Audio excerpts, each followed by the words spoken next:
नमस्कार दोस्तों, स्वागत है आपका SSC learning point by Singh sir. आज हम करेंगे एसएससी सीजीएल 2022 की, यानी कि जिसकी आंसर की केवल आज ही आई है, उसका पहला पेपर और शिफ्ट 1 का करने जा रहे हैं जो 1 दिसंबर को हुआ था। चलिए फिर स्टार्ट करते हैं बिना देरी किए हुए।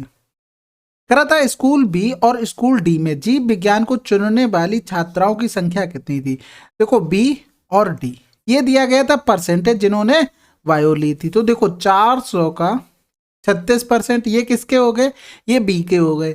अब यहाँ से देखो रेशियो कितना था, 7 5 12, यानी कि टोटल तो ये 12 हो गए, 36% था ना। ठीक है, अब यहाँ से देखो छात्राएं कितनी हो जाती, गुणा 7 करना पड़ता। तो देखो यहाँ से आंसर लगा सकते थे, 7 का मल्टीपल चाहिए था तो 4 था, हो जाता। ठीक है, अगर आगे देखेंगे 800 का 18% छात्र हो गए, और यहाँ से देखो टोटल कितने हो गए, 9 3 12 हो गए। और फिर क्या करना पड़ेगा, छात्रा इनका रेशियो निकालना था। तो देखो 0 से 0 चला गया, 12 से 12 चले गए।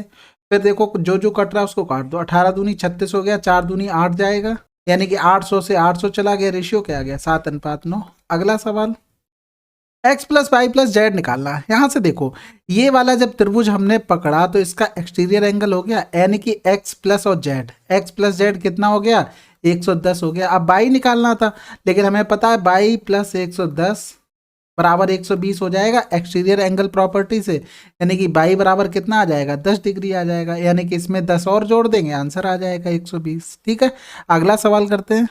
और इसमें एक चीज और हो सकती थी, देखो कैसे हो सकती थी वो भी देख लो। क्यों हो सकती थी ये देखो, अगर हम ट्रायंगल देखते ए बी डी, इसमें देखते ये वाले दो कोण और ये वाले कोण, इनका सम अगर करते तो z plus x plus y बराबर क्या हो जाता 120 डिग्री, डायरेक्ट नहीं आ जाता एक्सटीरियर एंगल प्रॉपर्टी से। ठीक है, देखो ये भी सिंपल सवाल था, 27 की पावर 27 बटे कर देंगे 28 प्लस का 27 बटे 28 लिख सकते हैं, यानी कि यहाँ पर 27 से अगर डिवाइड करते किसको, 27 डिवाइड करते 28 से तो कितना आता, माइनस का 1 आता, माइनस की 1 की पावर 27 प्लस का यहाँ पर भी माइनस का 1 आता, यानी कि माइनस का 1 प्लस माइनस का 1 यानी कि माइनस का 2 आ जाता आंसर।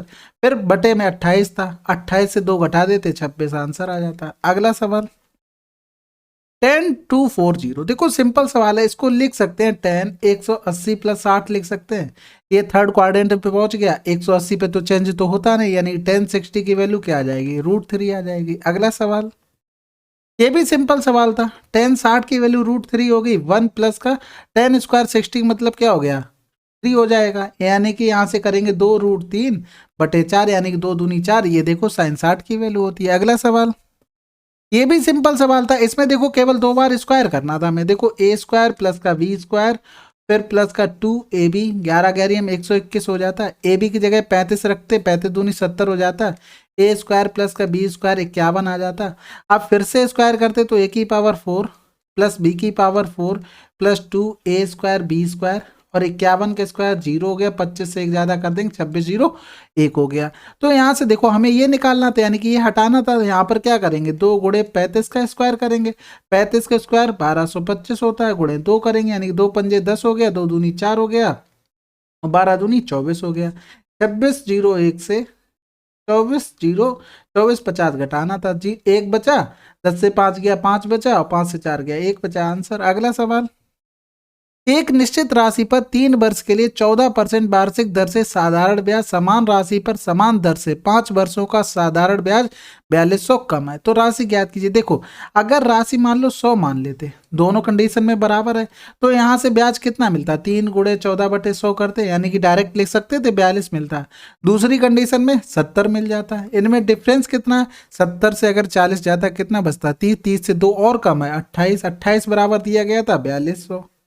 तो यहाँ से देखो 100 बराबर निकाल लेते, यानी कि 4200 बटे 28 गुणे कर देंगे, 14 तियाँ 42 हो गया, 14 दूनी 28, यानी कि 15,000 आंसर। अगला सवाल, देखो ये भी सिंपल था, PQRS द्वारा बेची गई बाइक की औसत संख्या TUVW द्वारा बेची गई बाइक की औसत संख्या के बीच अंतर क्या होगा। देखो PQRS यानी कि इन तीनों का हमें चारों का जोड़ना पड़ेगा। तो देखो 21 और 9 30 10 40 40 और 5 45 45 और 20 कितना हो गया 65 हो गया। अब यहाँ से देखो बचा कौन है, TUVW, यानी कि 10 2 12, 12 और 7 कितना हो गया 19, 19 और 6 9 6 15 25 10 35 हो गया। इनमें क्या करना था, इनका अंतर निकालना था, यानी कि हमें तो एवरेज चाहिए था, यानी कि इसका भी बटे 4 करना पड़ेगा, इसका भी बटे 4 करेंगे, यहाँ से हमें अंतर चाहिए था, यानी कि अंतर निकालेंगे 0, 6 से 3 गया 3 बचा बटे 4, ये आ गया हमारा एवरेज का अंतर है। समझ गए होंगे बात को। लेकिन यहां से एक चीज देखो, 100 बराबर कितना था, 2000 था, ये देखो दिया गया था, और हमें निकालना था 30/4 की वैल्यू। ये तो कैंसिल आउट हो गया, 4 पंजे 20 हो गया, 5 तिया 15, 150 आंसर आ गया। अगला सवाल देखो, tan theta plus sec theta बराबर इतना, तो इसकी वैल्यू निकालनी थी। ये भी बहुत सिंपल था, हमें पता है सेक स्क्वायर थीटा माइनस का टेन स्क्वायर थीटा बराबर क्या होता है, 7 होता है, यानी कि सेक थीटा प्लस का टेन थीटा और सेक थीटा माइनस का टेन थीटा बराबर क्या हो जाएगा, 1 हो जाएगा।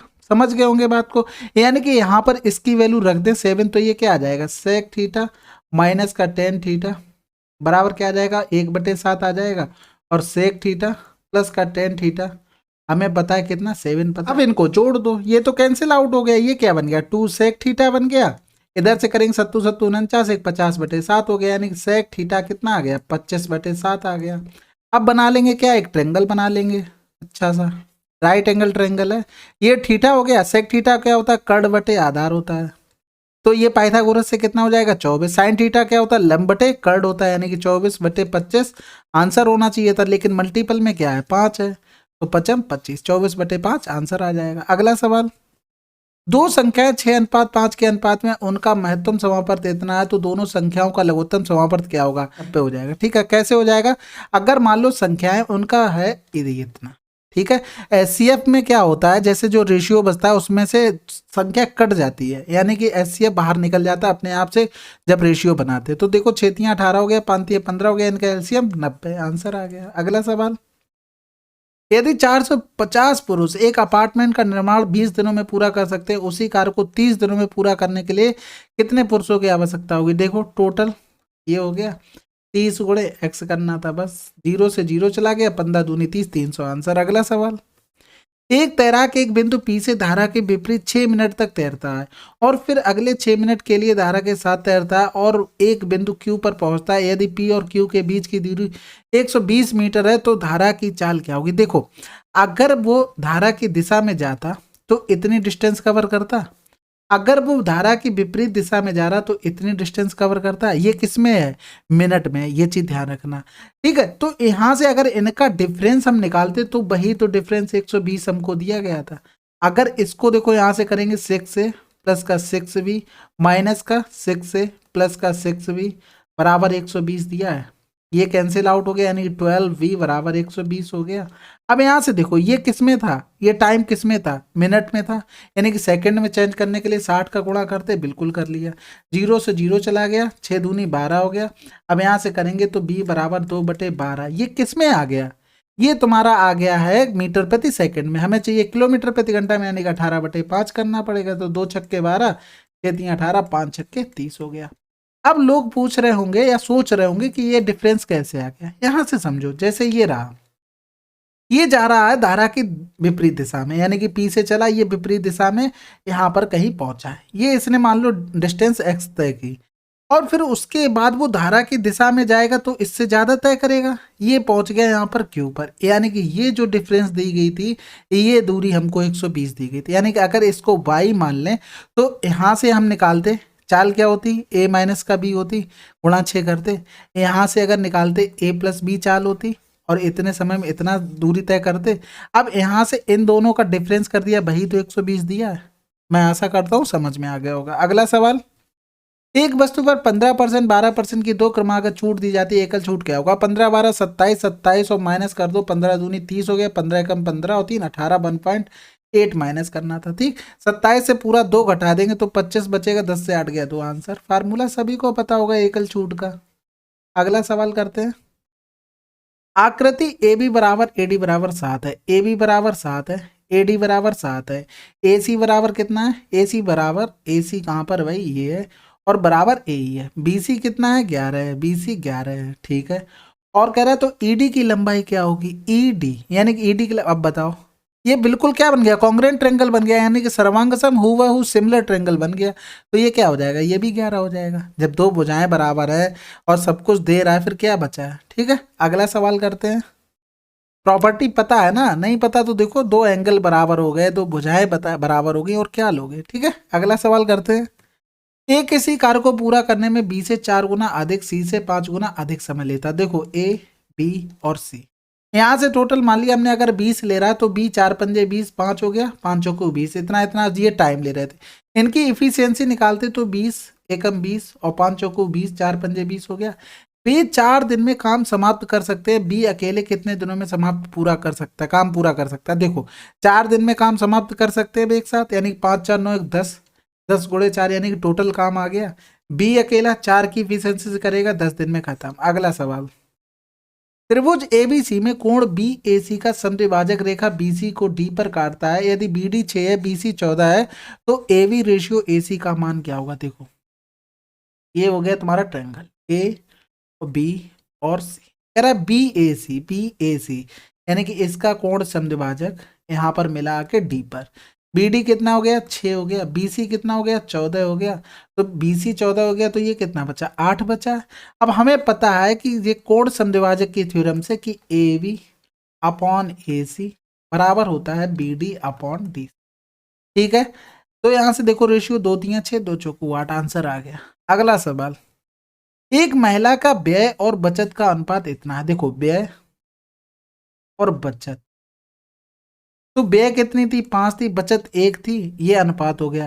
तो इसकी आय कितनी रही होगी, 6 रही होगी। कह रहा व्यय में 10% और क्या कह रहा था, 20% की वृद्धि हो गई, उसकी आय में 10% की। ठीक है, आय में 10% की वृद्धि, सॉरी, आय में 10% की वृद्धि हो गई, 20% की व्यय में हो गई।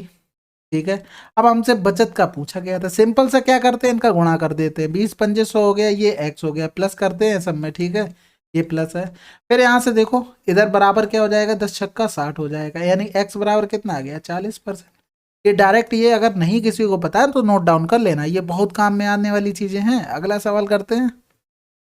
किसी बर्तन में 25 लीटर दूध है, इस बर्तन से 5 लीटर दूध निकालकर उसके स्थान पर पानी मिला दिया जाता है।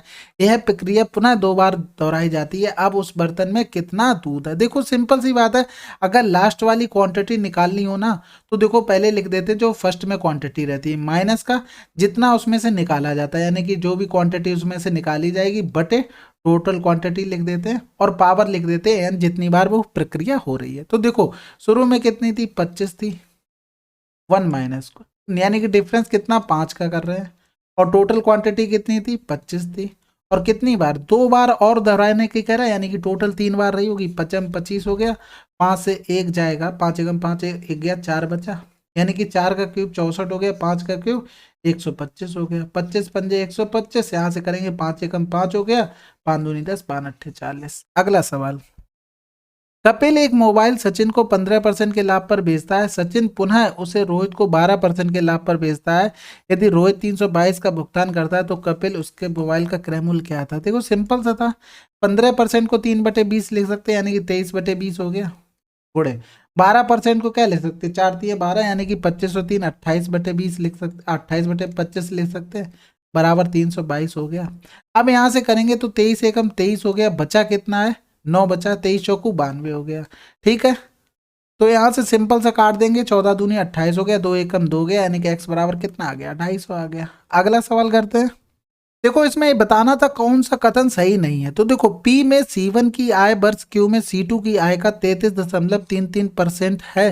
देखो P1 कहाँ पर है, P देखो पहले तो P का C1 देखो 750, और Q में C2 की आय, Q में C2 की आय का 33.33% का मतलब होता है 1/3। इतना परसेंट हो रहा, नहीं हो रहा, खत्म करो, पहला तो गलत हो गया। C1 और C2 की औसत आय 400 है, यानी कि उन दोनों का सम 800 है। भाई दो का एवरेज 400 है, उनका सम निकालेंगे तो 800, यानी कि 7 3 10 हो गया, 5 2 7 8, बिल्कुल पहला तो गलत हो गया, दूसरा सही है। ठीक है, अगला सवाल, x प्लस वाई बराबर 36 है, इसकी वैल्यू निकालनी थी। ये भी सिंपल था, अगर मान लो x की जगह रखते क्या, 36 माइनस का बाई माइनस का 27 का होल क्यूब करते तो ये क्या आ जाता, यहाँ से क्या आ जाता, समझ में आ रही बात है, यहाँ से आ जाता 9 माइनस का वाई की पावर होल क्यूब, प्लस का वाई की माइनस के 9 की पावर होल क्यूब। यहाँ से अगर माइनस हम कॉमन लेते तो पावर भी तो क्यूब थी, यानी कि अगर माइनस कॉमन लिया तो बाहर माइनस ही आता, तो वाई माइनस का 9 का whole cube plus y minus 9 का होल क्यूब, ये कैंसिल आउट हो गया, आंसर आ गया 0। अगला सवाल, यदि ऋण पर ब्याज की राशि 3.15 करोड़ है तो वेतन, करों और बुनियाद ढांचे पर व्यय की कुल राशि कितनी है? तो देखो यहाँ से 3.15 करोड़ किस पे करा, ऋण पर ब्याज की राशि। अब यहाँ पर देखो तुम्हें ब्याज देखना चाहिए था 17.5 की वैल्यू दी गई थी 3.15, ठीक है, ये दिया गया था। अब कह रहा था वेतन, करों और बुनियाद, देखो बुनियाद ये मिला, वेतन ये मिला, कर ये मिला, ठीक है, इसके अलावा तो कुछ नहीं करा, यानी कि इनको जोड़ना था, 20 और 10 30 हो गया, 30 और 20 50 हो गया, इसकी वैल्यू हमें निकालनी थी, यानी कि ये जीरो हटाएंगे, यहाँ एक जीरो बढ़ जाएगा, तो 25 दूनी 50 हो गया, 25 सत्ते ये हो जाएगा, यानी कि यहाँ से करेंगे तो 7 चौक 28, 7 पंजे 35 हो गया, 45 दूनी 90 हो गया, यानी कि 9 करोड़ आंसर आ जाएगा। अगला सवाल, बाई प्लस 1/बाई बराबर इतना, ये तो सभी निकाल लेंगे, इसकी वैल्यू ए क्यू माइनस का 3 है और प्लस का 2 हो जाएगा, यानी 3 त्रिका 9 है 27 माइनस का ये क्या हो जाएगा 3 त्रिका 9 प्लस का 2 हो जाएगा, यानी कि डिफरेंस 18 हो गया, प्लस का 2 20 आंसर। ये तो पता होगा ना, x प्लस 1/x बराबर अगर a होता है तो x Q plus 1/x Q की पावर 3, सॉरी x की पावर 3, ए क्यू माइनस 3 ये होता है। अगला सवाल, एक 13 सेंटीमीटर त्रिज्या वाले ठोस धातुविक गोले को पिघलाकर एक शंकु का आकार दिया जाता है, उसके आधार का व्यास इतना, शंकु की ऊंचाई कितनी होगी? देखो गोले का आयतन 4/3 पाई, आर क्यू का मतलब हो गया 13 की पावर 3। अब यहाँ से करेंगे तो क्या हो गया तुम्हारा आधार, यानी कि क्या था शंकु, 1/3 पाई, आर स्क्वायर का मतलब 13/2, 13/2 हो गया, फिर गुणा एच हो गया, यानी कि यहाँ से देखो 13 से 13 चला जाएगा, एक 13 बचा है अभी भी, ये ध्यान रखना, ये चला गया यहाँ से, यानी कि यहाँ से करेंगे 13 गुणे 4 गुणे 2 दूनी 4 हो गया, एच हो गया, 4 चौकू 16 3 48 हो गया, जैसे ही हमने 8 देखा आंसर यहीं से मार देना था। अगला सवाल, 18 सेंटीमीटर व्यास वाले किसी तांबे के गोले से 6 mm व्यास वाले एक तार का निर्माण किया जाता है, निर्मित तार की लंबाई कितनी होगी बताओ? तांबे के गोले से क्या हो रहा है, एक तार बन रहा है, यानी कि दोनों को वॉल्यूम बराबर होगा 4/3 पाई आर क्यू, आर क्यू का मतलब क्या हो गया 18/2 हो गया, यानी कि 18/2 हो गया, 18/2 हो गया बराबर। अब तुम्हें क्या कह रहा था, मतलब बेलन बन रहा था, तो पाई आर स्क्वायर का मतलब 6/2, 6/2 हो गया, इनटू हमें लंबाई निकालनी थी। अब तुम यहाँ ये मत करना कि वो सेंटीमीटर में दिया गया था, वो mm में दिया गया था, दुनिया भर का चेंज करते घूम रहे, तब तो टाइम इसी में चला जाएगा। यहाँ पर नंबर सेम लिखे हैं क्या? नहीं लिखे ना, वो खुद ही नहीं कह रहा तुम करो ये चेंज, कर रहे हो तो बेवकूफ़ी कर रहे हो, यानी कि ये पाई से पाई चला गया, यहाँ से देखो ये 2 चले गए, 6 18 हो गया, इससे कटेंगे 6 18 हो गया, 3 छक 18 हो गया, 6 चौक 24 हो गया, गुणे कर देंगे 3 त्रिका 9 हो गया, बराबर एच हो गया, और बटे में क्या बच गया था 2 बच गया था, यानी कि 12 हो गया, 12 नहीं में 108 आंसर आ गया, यानी कि वो खुद ही नहीं चाहता था कि तुम चेंज करो। चलिए देखिए 1 दिसंबर की शिफ्ट 1 आपकी कंप्लीट हो गई है, कैसा लगा आप बताइए, कमेंट कीजिए, इसको इस सीरीज को कंटिन्यू करते हैं, फिर चलिए मिलते हैं अगले वीडियो में, तब तक के लिए जय हिंद जय भारत।